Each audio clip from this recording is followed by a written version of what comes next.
벌써 진도가 요만큼 남았어요. 요만큼 남았어요. 그래서 아마 올 봄까지는 이 도덕경이 다 마무리될 것 같아요. 그때 또 다른 거 할게요. 자, 제가 그냥 읽고 그냥 간략하게 또 말씀 나누겠습니다. 안경을 안 끼면 안 보여서. 이렇게 늙잖아요. 눈이 늙어서 노안이 됐잖아요. 늙는 거는 눈이 늙으니까 노안이 됐죠. 눈이 늙어서. 안정되었을 때 유지하기 쉽고 아직 조짐이 없을 때 처리하기 쉬우며 연약할 때 부수기 쉽고 미세할 때 흐트리기 쉽네. 세상만상 그렇죠. 안정될 때 그 안정감, 명상할 때 아까 명상했는데 선의 입정의 경지에 들어갔을 때 고요하고 편안하죠. 고요하고 편안한 그 마음이 계속 세밀하게 가늘고 길게 이어지죠. 우리가 그 수련할 때 연자가 쇠금자를 쓰기도 하는데 실사변을 쓰기도 해요. 수련할 때. 그러니까 쇠금자를 쓰면 쇠를 두드려 가지고 단련한다는 의미도 되지만 실사변을 쓰면 어때요? 가늘고 길게 이어지는 거예요. 사실은 이 수행을 한다는 거, 마음 공부한다는 건요. 오, 좋아. 오늘부터 시작이야. 해가지고 막 그 열정을 솟구쳐서 하는 그 첫 시작도 중요한데, 가늘고 길게, 꾸준히 계속, 남들이 알아주든 모르든 계속, 그 누에고치에서 씨를 뽑는다고 하더라고요. 그게 안 끊어지고 계속 길게 나오는 거예요. 그래서 그 첫 끈을 계속 유지하는 거예요. 그러니까, 폭포로는 바위를 못 뚫어도 딱순물은 바위를 뚫는다고 하죠. 그래서 안정되었을 때가 유지하기 쉽고 첫 그 마음이 지속될 때 그 안정이 되었을 때가 유지되기 쉬워요. 당연히 그 마음이 이렇게 차분하게 앉아있고 몸이 안정되어 있으니까 편안한 마음으로 일종의 삼매에 들어가는 거죠. 아직 조짐이 없을 때 처리하기 쉽다. 이 노자의 도덕경은 사실 정치 교과서의 측면도 있어요. 그러니까 어때요? 조짐이 없을 때 다스리기 쉽고 처리하기 쉽다는 게 뭐예요? 백성들이 원성이 일어나기 전에 살기 좋게 만들어주는 거예요. 백성들이 이미 들고 일어나면 늦었어. 이미 늦었어. 그러니까 어때요? 백성들이 저런 조짐을 보이기 전에 위정자는 살기 좋게 만들어줘야 돼요. 마음의 작용도 마찬가지예요. 이미 마음이 각종 감정에 오욕칠정에 희로애락에 휩싸임이 이미 늦었어요. 그런 마음이 나기 전에 다스리는 거예요. 처리하는 거예요. 그래서 육아에서도 무슨 같은 얘기를 하는 게 뭐냐면 희로애락 니발지중. 희로애락이 발생하기 전에 우리의 감정이 발생하기 전에 중이라고 해요. 가운데 중. 근데 발익의 중절 위지화 그래요. 발했을 때 희로애락의 감정이 이렇게 막 좋은 마음, 나쁜 마음 아니면 뭐 화, 분노, 짜증 이렇게 나기 전이 중이라고 하는데 날 수 있잖아. 그런 마음이 나잖아요. 그거를 잘 쓸 때 발익의 중절, 위지, 화라고 그래요. 화합할 때 화. 그걸 합쳐서 중화 그래요. 원불교에서 똑같은 얘기예요. 우리 무시선이라는 게 있거든요. 원불교에 무시선이라는 그 교리가 있어요. 거기에 강령, 두 줄로 딱 요약한 게 있거든요. 우리가 육근이 안이비설신이와 몸과 마음이 일이 없을 때, 지금처럼 일이 없을 때는 일심을 양성하라고 해요. 일심을 양성하는 게 뭐냐면 마음을 모으라고. 근데 우리가 살다 보면 일이 생기잖아요. 이렇게 누구랑도 만나야 되고 저 딱지도 날라오고 7만원짜리 무려 7만원짜리 딱지도 날라오고 또 미운 놈 꼴도 봐야 되고 그럴 때 어때요? 그 마음을 잘 알아차리고 잘 쓰는 걸 화한다. 그거를 정의를 양성하라고 되어 있어요. 그러니까 이 가르침이 다 일맥상통하는 거예요. 육아에서 말하는 중화와 우리 원불교에서 말하는 무사했을 때, 일이 없을 때 일심을 양성하고 일이 있을 때, 경계를 대할 때 정의를 실현하라. 가 같은 뜻이고 노자가 말씀하는 어지러워지기 전에 다스리라. 연약할 때 부수기 쉽고 미세할 때 흐트리기 쉽잖아요.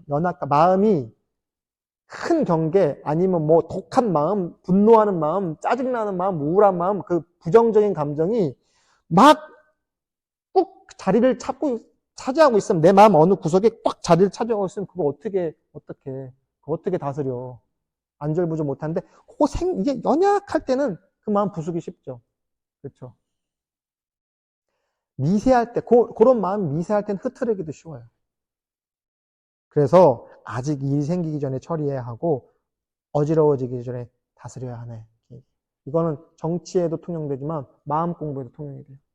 큰 경기가 오기 전에 작은 경기 때 다스려야 된다고요. 어느 절에 갔더니 마치 축원을 하더라고요. 기도를 하는데 인상적인 말을 하는 거예요. 독경을 하면서 한글로 축원을 이제 스님이 이제 신도들 잘 되라고 축원을 하는데 큰 난리는 작은 난리로 막아주고 작은 난리는 아예 없어지게 해달라고. 네. 큰 병은 작게 앓고 작은 병은 아예 무탈하게 해달라고. 그게 되게 인상적이었어요. 우리가 그런 표현도 쓰죠. 가래로 막을 거 호미로 막는다. 일이 점점 키운다고. 호미로 막을 때 처리해야 되는데 나중에 가래가 뭐예요? 큰 농기구 있잖아요. 옛날엔 그런 거 썼잖아요. 지금 말로 하면 뭐예요? 포크레인으로 못 막아. 호미로 이렇게 잘 다스릴 일을 나중에 불도저나 포크레인으로 와도 못 막아. 그러니까 어때요? 미리 일이 생기기 전에 준비하라고요. 일이 생기기 전에 준비하라고. 우리 그런 말 많이 하잖아요. 원불교에서. 일이 없을 때 일을 준비하라고. 아름드리 나무도 털끝 같은 새싹에서 생겨나고 9층 누대도 9층으로 되어 있는 누대, 정자도 한 줌 흙에서 올라가며 아주 다 아는 말이죠. 천리길도 한 걸음부터 시작한다. 천리지행 시어 족하 한문으로 쓰니까 천리길도 지금 내가 한 발짝 안 내디면 못 가. 그리고 9층으로 된 높은 누각도요. 1층부터 흙부터 쌓아서 올라가야 돼. 그리고 아름드리 같은 저 나무가 처음에는 솜털 같은 새싹에서 피어났답니다. 그렇죠? 여러분들도 그 고사리 같은 손이라고 하죠. 아이들 손 보고. 저는 처음에 그게 왜 고사리 같은데 진짜 고사리를 보니까 그럴 것 같아. 갓 태어난 애기들이 정말 요런 마치 뼈도 보일 것 같이 투명한 그 손 보죠? 그 아이가 점점 자라서 성인이 되면 어때요? 제가 아는 분이 사진을 자기 SNS 사진을 올려놨는데 요만한 자기 아들이 요만했을 때 찍은 사진이니까 엄마가 손을 잡고 요만한 아기랑 걸어갔는데 비포 애프터 사진이야. 이제 이따만하게 커가지고 엄마를 거의 막 이렇게 연행하듯이 데리고 가는 거야. 아들이 커가지고. 군대에 휴가 나왔는데. 큰 장성한 아들도 처음엔 그 고사리 같은 손으로 엄마 손을 잡고 따라다녔다고. 천리길도 한 걸음부터다. 도덕행에 나온 말인 거예요, 이게. 억지로 도모하고자 하는 자는 실패하고, 그렇죠? 억지로 도모하죠. 왜 우리 고사성어에 그런 거 있죠? 아까 얘기했듯이 그 새싹이 너무 더디 자라니까 그 새싹 빨리 자라게 한다고 뽑으면 어떻게 돼요? 죽잖아요. 네. 그러니까 억지로 도모하는 자는 실패해요. 억지로 권력을 잡으려고 하면 어때요? 그 권력이 나를 죽여. 지금 마음 공부도 마찬가지죠. 억지로 삼매에 들어가면 억지로 되던가요? 절대 안 돼.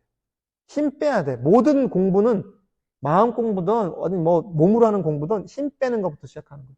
힘줘 해서 하는 공부 없어요. 웨이트든 저는 이제 태극권을 오래 했지만 힘 빼는 게 처음 시작이에요. 어떻게 하면 힘을 뺄 것인가. 그래서 이게 한문으로 내려놓다, 방송하다 이렇게 힘을 뺀다는 표현을 써서 송하세요 그러거든. 계속 힘 빼라고. 다른 모든 운동이 힘 빼라고 그래요. 힘 주라고 안 해요. 힘 빼. 근데 마음도 힘을 빼야 돼. 우리가 몸에는 힘 빼라는 거 강조하는데 마음에 힘 빼죠. 우리 힘 주고 있잖아요. 명상할 때 어떤 분들을 이를 꽉 악물고 있어. 딱 집중하려고. 그러니까 여기 이 턱을 막 힘을 주고, 그러니까 명상하고 나면 이가 아프대. 왜? 힘 주니까. 그러니까 너무 몰입하려고 애를 쓰니까, 집중하려고 막 힘을 주면은 두통 와요. 어떤 분은 명상하고 났더니 머리가 아파요. 너무 애쓰고 있는 거예요. 너무 힘 주고 있다고. 그러니까 어때요? 그렇게 되면 몸으로 오거든요, 현상이. 네. 아니면 어디가 어깨가 막 쑤시고 결린다든가. 힘을 주니까. 억지로 하면 그렇게 된다는 거예요. 실패한다고요. 억지로 잡고자 하는 자는 놓치게 되네. 네. 허공 잡을 수 있습니까? 허공 잡을 수 있어요? 어떻게 잡아? 못 잡잖아요, 허공을. 잡으려고 하잖아요. 놓친다고요. 그러므로 성인은 억지로 하지 않으므로 실패하지 않고, 성인은 실패하잖아요. 왜? 억지를 부리지 않으니까. 애들 억지 부리죠. 저 어렸을 때 억지 많이 부렸거든요. 안 해주더라고, 억지 부리니까, 우리 엄마 아버지가. 억지로 잡지 않으므로 놓치지 않죠. 허공을 제가 못 잡는다 그랬죠. 성인은 잡아요. 어떻게 잡아요? 잡으려고 안 하니까 잡는 거예요. 저 같은 범부는 허공을 억지로 잡으려고 애를 쓰는데 결국 못 잡는데, 성인은 허공을 잡아서 자기 걸 만들어요. 어떻게? 잡으려고 하지 않음으로 잡게 돼요. 도를 깨닫고 싶죠. 깨달음을 얻고 싶은 마음을 버리면 도를 깨달을 수 있다고. 막 저희 후배들이 막 그렇게 질문해요. 어떻게 하면 도를 얻을 수 있습니까? 어떻게 하면 견성합니까? 며칠 전에도 후배 하나가 이제 쪼르르 와가지고 같이 산책을 했는데, 견성하고 싶다는 거예요. 얼마나 멋있어. 그래서 너 그 마음만 없으면 된다. 너 그 마음만 내려놓으면 견성한대. 왜? 견성이라는 게 있다고 생각하니까. 견성이라는 게 어디 가면 얻을 수 있는 무엇이라 생각하니까. 근데 무소득, 얻을 수 없거든요. 도라는 건. 얻을 수 없는 걸 어떻게 얻어? 그러니까 깨달았다는 사람들 다 사기꾼이라는 거예요, 제가. 도인인 척 하는 사람들 다 도인 아니라고. 도라는 게 어디 있어서 그걸 얻어요. 집에 금송아지 있다고 자랑하는 것도 아니고. 우리 집에 금고에 금송아지 있다? 먹지도 못하는데. 사람의 일은 거의 완성 단계에서 실패하곤 한다네. 마지막도 처음처럼 신중히 한다면 실패하는 일이 없을 것이네. 그렇죠? 왜 물이 99도에 끓는데 99도에서 가스불을 탁 끄면 어떻게 돼요? 대다 말잖아요. 더 나가서 밥 하는데 자꾸 뚜껑 열었다 닫았다 하면 어떻게 돼요? 뜸 들어야 되는데, 그쵸? 싹이 나서 자라야 되는데 자꾸 이렇게 땡기면 어떻게 돼요? 죽죠? 네. 마지막 단계에 실패합니다. 그래서 마지막도 처음처럼 신중히 한다면 실패하는 일이 없을 것이네. 제가 젊었을 때, 어렸을 때 이렇게 기침 크게 해도 돼요. 괜찮아요. 억지로 참지 마십시오. 억지로 참지 마세요. 제가 처음에, 제가 좀 학생 때 이렇게 막 혈기왕성할 때 막판에 뭐가 잘 안 되는 게 몇 번이 막판에. 그런 경험 있으세요? 거의 다 됐는데 막판에 뭔가 초를 쳐. 왜? 간절하니까 안 되더라고요. 간절할수록 일이 안 되는 거야. 왜? 힘을 확 주고 있다는, 간절하다는 게 어찌 보면 무언가를 너무 몰입해서, 인간관계도 그렇잖아요. 저 사람을 너무 사랑해. 저 사람을 너무 미워해. 그럴수록 사랑도 놓치고 미움은 커지고.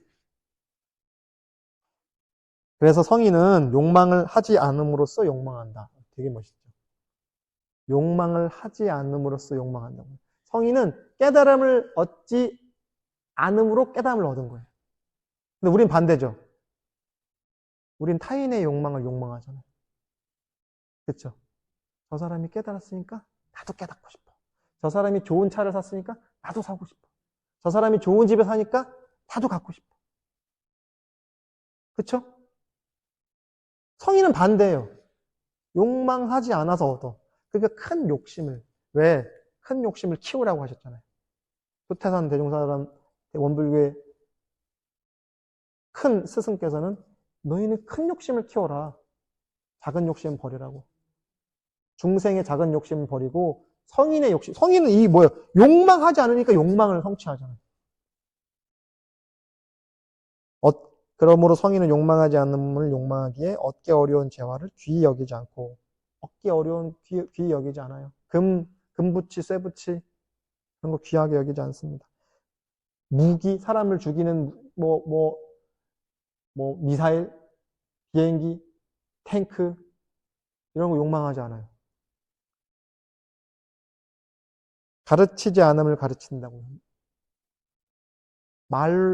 저같이 말을 많이 하는 사람들은 허물이 있지만 말 없이 가르친다고. 안 가르치는 게 아니에요. 가르치지 않음으로써 가르친다고요.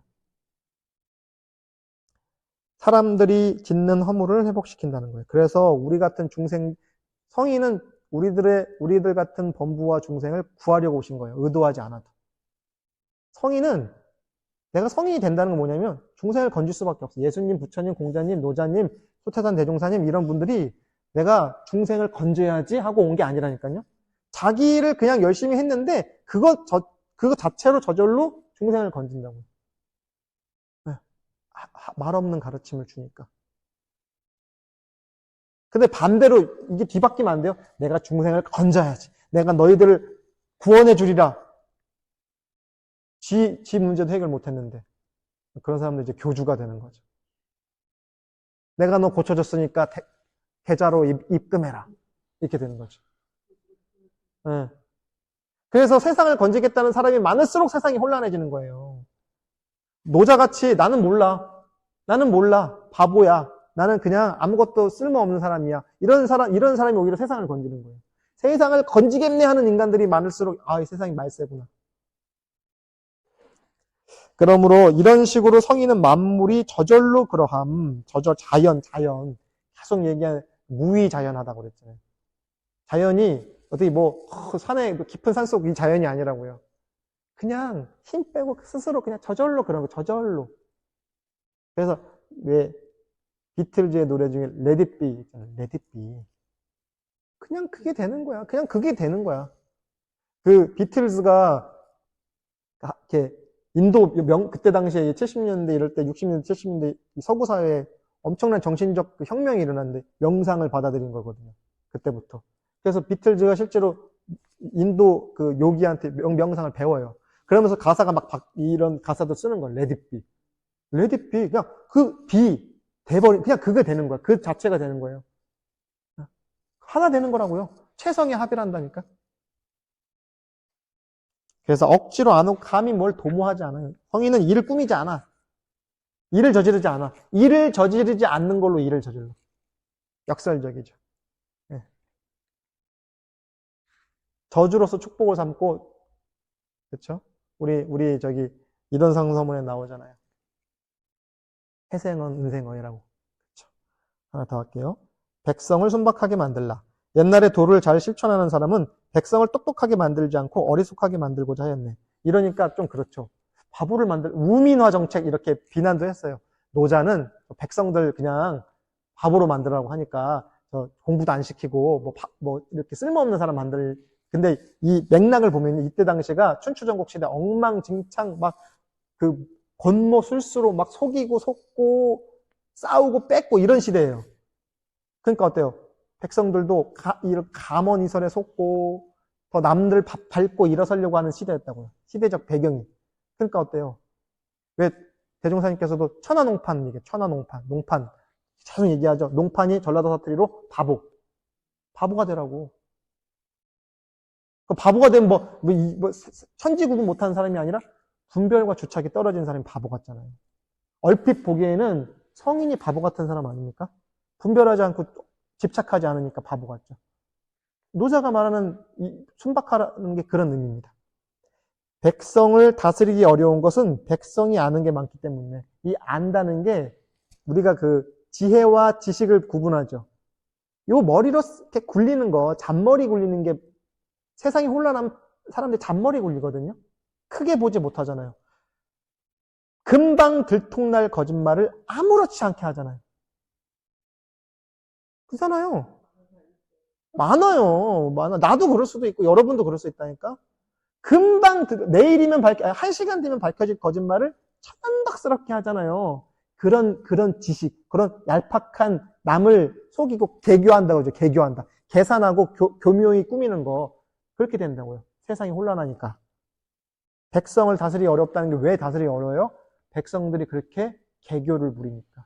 그러면 다스리기도 마음도 못 다스리죠. 우리가 호의불신이라는 게 있거든요. 여우처럼 의심 많은 거. 우리가 이제 여기 도덕경에도 유사한 얘기가 나오는데 원불교에서도 그런 얘기를 해요. 중군병에 걸린다는 얘기가 있거든요. 중군병이 뭐냐면 사람을 셋으로 나눈단 말이에요. 상근기, 중근기, 하근기가 있어요. 상근기는 뭐예요? 시키지 않아도 잘해. 생이지지했어. 날 때부터 한 것 같아. 그 생이지지, 하기지지, 고니지지 그래요. 육아에서 사람을 이거 다 똑같아요. 생이지지 뭐냐면 천재야. 그러니까 따로 안 가르쳐줘도 지가 알아서 해. 하기지지는 뭐예요? 학습하고 배우고 부지런히 닦아서 알아. 고니지지 뭐예요? 아주 곤란해. 10개를 들어도 하나도 기억 못해. 피곤하다고. 그래서 고니지지예요. 근데 이 중근기, 상근기, 중근기, 하근기 똑같은 얘기예요. 상근기는 천재야. 그냥 지가 알아서 공부 잘해. 뭐 따로 군더더기 없어도 열심히 그냥 알아서 부지런히 해. 하근기는 뭐예요? 시키는 거라도 잘하면 좋아. 그냥 시키는 대로만 따라와도 돼. 부족하니까. 근데 중근기 뭐냐면요. 여기선 중근기가 안 좋은 거예요. 뭐 아주 모르지도 않는데 그렇다고 확실히 알지도 않고 누가 얘기해주면 자꾸 시비 걸어. 야, 네가 뭘 한다고 나한테 가르쳐? 그리고 선생님 말도 안 들어. 스승 말도 안 들어. 자기가 좀 아는 것 같거든. 그러니까 어때요? 점점 공부가 등한이 돼. 나 그거 다 들었어. 나 그거 책 다 봤어. 나 그거 공부 다 했어. 야, 나 그거 다 배웠어. 예전에 다 했어. 이런 사람들. 이런 사람은 선생 말이 안 먹혀요. 이런 사람들이라고요. 이런 중근기는 못 다스려. 그래서 우리가 중근병 걸리지 말라는 표현을 해요. 차라리 하근기면은 내가 부족하니까, 내가 모르니까 더 열심히 하고 따라하고 배우고 익히면 되겠지. 상근기들은 말할 것도 없고, 근데 중근기들은 말도 안 들어먹고, 공부도 안 하고, 무슨 말만 하면 뺀돌 말대꾸만 하고, 저 옛날에 많이 그랬거든요. 중근병에 단단. 명상도 똑같아요. 마음 공부 처음 하다 보면은 어디서 이런 거 많이 들었고, 요즘에 또 유튜브가 있어가지고, 거기 그거 그렇게 얘기하던데? 자기는 몰라. 근데 어디 보니까 그렇게 하던데? 자기는 몰라. 중근병 확 걸려. 그리고 또 비교해. 아니, 어디서 어떤 선생은 이렇게 얘기하고, 저기서 어떤 선생이 저렇게 얘기하고, 근데 자기는 몰라. 네, 중근병이죠. 그러니까 대종사님께서 중근병 말로를 걱정할 정도로, 네, 에고가 꽉 차가지고, 꽉 차서 바늘 하나 꼽을 자리가 없네? 차라리 내가 모르는 걸 알면은, 성장할 가능성도 있는데, 내가 부족함을 알면. 그래서 오직 모를 뿐이에요, 이 공부는요. 온니돈노라고 숭산 스님이 온니돈노, 오직 모른다. 그리고 그 수신결에도 아까 얘기했죠. 수신결에도 단지불회. 똑같은 얘기요. 단지불회, 모른다. 모른다고요. 우리가 어떻게 알겠습니까? 이 온 우주만유의 진리를 어떻게 알겠어요? 안다는 생각이 하나 싹 트는 순간 공부는 점점 멀어지는 거예요. 점점 멀어져. 호리지차하면 천리현격. 천지로 벌어지는 거예요. 안다는 생각, 그놈 때문에. 그 안다는 생각이 어디서 와요? 애고가, 아상이. 내가 아는데. 제가, 우리 남편은 내가 제일 잘 알아. 우리 마누라는 내가 제일 잘 알아. 내 남자친구 내가 제일 잘 알아. 우리 엄마 아빠는 내가 제일 잘 알아. 그 분야는 내가 제일 잘 알아. 라는 생각이 딱 들어서는 순간 더 이상 새로운 정보는 들어오지 않아요. 그래서 역설적으로 내가 제일 몰라. 우리 남편을. 내가 제일 몰라. 우리 부인을. 내가 제일 몰라. 내 전공을. 그래서 스님들, 목사님들, 교무님들, 신부님들이 제일 수업 태도가 안 좋아. 자기가 내가 다 아는데. 그리고 교수님들, 선생님들. 그분들 강의가 제일 어려워요. 제가 외부 강의 많이 하는데, 제일 어려운 부류가 교수, 학생, 성직자들. 아니, 교수, 학교 선생, 성직자들이 제일 강의 태도가 안 좋고 어렵습니다. 내가 제일 잘 배우는데. 차라리 모른다는 분들이, 내가 모르는 분들은 잘 모르니까 당연히 그럴 수밖에 없죠. 그러므로 알을 다스리는 것은 나라의 해가 되고, 여기서 알이라는 게 지식, 어떤 지식? 그 지식도 고차원 좋은 지식, 우량한 지식도 아니고, 사량개교하고, 남 등쳐먹고 속이려고 하는 지식이, 그런 걸로 다스리는 건 나라의 해가 되고, 알모로 다스리지 않는 게 나라의 복이 된다는 거예요. 도로 다스리라고. 무의자연으로 다스리라고요. 네. 무언가 제도나 정책이나 시스템으로 다스리지 말고, 그런 힘을 빼는 걸로 다스리라고. 그냥 스스로 그러함으로 다스리라고. 억지로 애를 쓰지 않는 걸로 다스리라는 거예요. 뭘로? 나라도 그렇고 마음도 그렇고. 이 두 가지 원리를 아는 것 또한 치국의 법도이니 항상 이 법도를 알면 현묘한 덕을 지니게 되네. 현덕 그러죠. 현묘한 덕은 깊고도 아득해. 이 현자가 가물 현자예요. 검다는 뜻, 블랙이라는 뜻도 있지만 가물가물하다 그랬죠. 우리가 이거 가물가물한데 이런 상태를 의미하기도 해요. 뭔지 정확하게 모르겠어. 어슴풀에 날이 밝을 때 사물이 보일동 말동하죠. 새벽녘에 저 동구 밖에 뭐가 저게 동네 뭐지 저게? 이렇게 가물가물한 거. 도가 그런 거거든요. 확 오지 않아요. 도가 진리가 확 와닿지 않아. 그거 도 아니야. 가물가물해요. 그러니까 현묘하다 그러는 거예요. 그래서 현묘한 덕은 깊고도 아득하여 깊고도 아득하죠.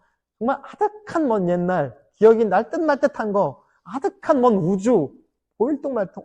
왜 우리가 하늘이 파란 것 같지만 우주로 나가면 깜깜하잖아요.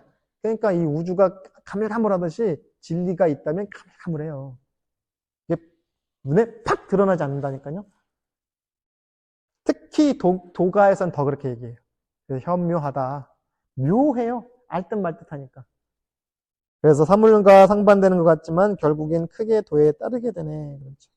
백성들이 사량개교를 내려놓고 온갖 욕심을 내려놓고 내려놓는다는 생각도 내려놓을 때 현묘한 덕이 실현이 되는 거예요.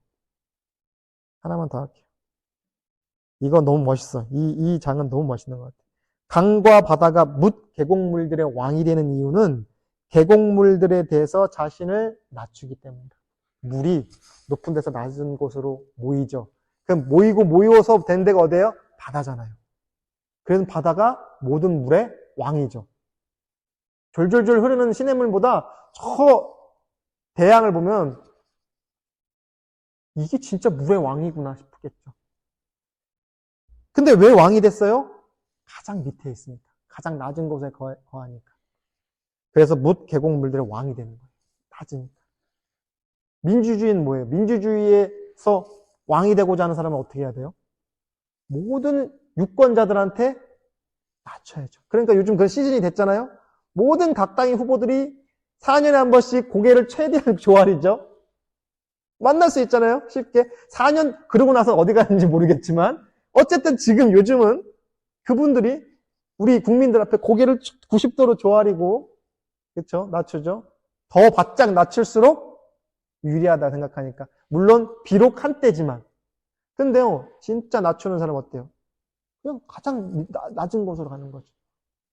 사실 그런 의미에서 이 도덕경은 민주주의 교과서일 수도 있겠죠. 그러므로 백성 위에 서고자 하면 반드시 말을 낮춰야 하고 당연하지 않겠습니까? 지금 보세요. 백성 앞에 서고자 하면 자신을 반드시 뒤로 해야죠. 그러면 성인이 위에 있어도 백성은 무겁게 여기지 않고 성인이 우리 위에 있지만 우리가 성인이 무겁습니까? 예수님, 부처님, 공자님 무거워서 우리가 못 이고 다닙니까? 있는 듯 없는 듯 하잖아요. 그러니까 성인이죠. 성인이 앞에 있어도 백성들은 불편하게 해줘요. 만약에 임금이 머리 위에 있으면 얼마나 불편합니까? 임금이 내 앞에 있으면 얼마나 불편해요. 불편함은 성인 아니야. 불편함은 성인 아니야. 불편하면 위정자야. 여러분, 여기 원불교 다니신 분 내 앞에 대종사님 있으면 막 부담되고, 어우, 막 절로 숨고 싶겠어요? 가서 보고 싶고 만나고 싶죠? 사랑하는 이가 있으면 어때요? 뒤로 숨고 싶겠어요? 만나고 싶겠죠.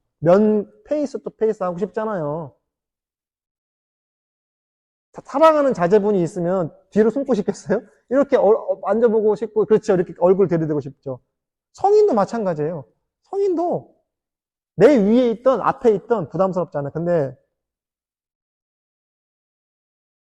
억지로인가 무언가를 추구하는 사람이 있으면 어때요? 왜 살다 보면 그런 사람 있잖아요. 부담스러운 사람들. 앞에 있어도 부담스럽고 위에 있어도 부담스럽고 뒤에 있어도 부담스러운 사람 있잖아요. 내가 그럴 수도 있다. 성인은 어디 있어도 부담스럽지 않아. 왜? 억지로 안 하니까. 자기를 낮추니까. 그러므로 세상 사람들이 즐거이 받들며 실증내지 않는 것은 성인이 백성과 다투지 않으니까. 근데 우리는 다투죠. 누군가와. 우리가 성인이랑 다툴 수 있어. 성인은 우리랑 안 다투는데 나는 성인이랑 다툴 수 있어. 그러므로 세상 그 누구와도 다툴 수 없다네. 왜 불가에 보면 화쟁이라는 게 있어요. 화쟁 사상 이런 거 배웠어요. 왜 신라의 시대 때 원효 대사가 화쟁을 주장했다. 뭐 이런 화쟁. 그 벼화에다 입구자잖아요. 그 화합하다는 게 뭐냐면요.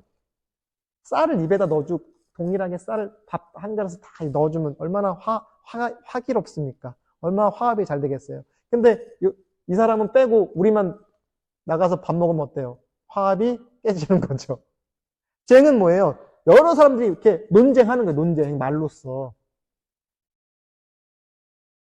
여러 사람들이 입을 모아서 계속 그러니까 그 당시에 신라 시대 때 여러 가지 불교 사상이 들어와서 이렇게 논쟁을 많이 했나 봐. 근데 원효대사가 그걸 다 화합해가지고 추려가지고 나무아미탑을 관세음보살 연부를 하면서 온 동네방네를 돌아다녔대요.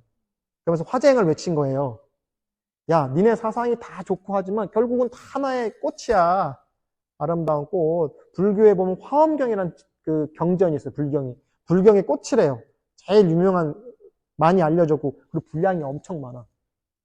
분량이 60권, 80권씩 돼요.